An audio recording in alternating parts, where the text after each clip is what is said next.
Hey, playa, have you ever felt like you weren't good enough? Like people would never be able to accept you for who you are? Well, that's what Glowstone Mike was saying when he wrote, I only feel doomed because I have asthma, autism, ADHD, and depression, and no one wants a person with all of that. Glowstone Mike, I know where you're coming from on that, but I have a few tips to help you break out of that mindset to realize that you're someone that matters. This is the Josh Speaks. You're watching the Josh Speak.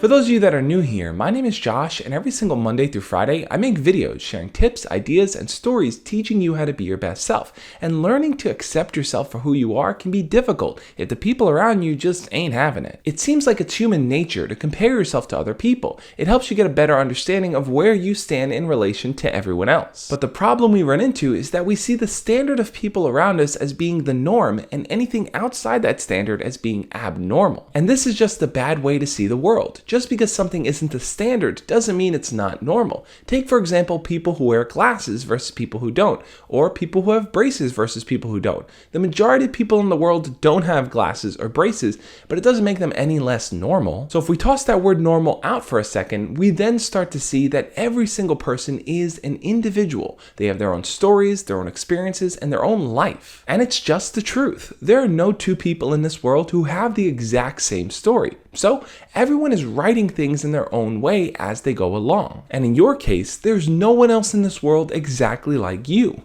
You carry your own thoughts and feelings and beliefs and experiences with things, and no one can mimic that. So if you're living the kind of life where the average person doesn't really understand what you're going through, maybe they've never experienced a mental illness, a physical illness, nervousness, depression, anxiety, or any of these things, that doesn't make you any lesser than them. Now I know what you're thinking. Why would someone ever want to be around a person who's experiencing stuff like this? Why wouldn't they just go for someone that's totally normal, who doesn't have anything to worry about? The fact of the matter is that everyone is carrying their own level of weight in this world. So no matter who you talk to, you're never going to get this ideal normal person.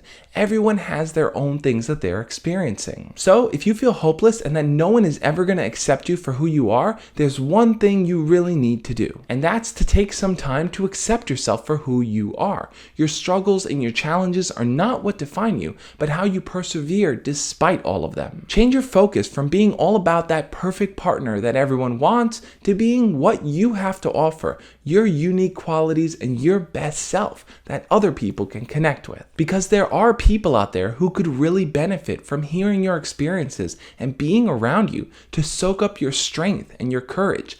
Those are the things that you have to offer. What do you think though? Do you feel like people will never be able to accept you for who you are? Leave your comments down below and we'll talk about it. Now this is a heavy subject, so if you want to talk about it in a more private setting, you could always shoot me a DM over on Snapchat or Instagram. I do my best to answer as many messages as I can. Otherwise, thank you so much for watching. Hit the thumbs up button if you enjoyed this video and subscribe if you're new here. Plus, check out the videos I have over there on the side if you want to keep learning a little bit more about how to be your best self, how to feel confident in your own skin, and how to broadcast that to the world.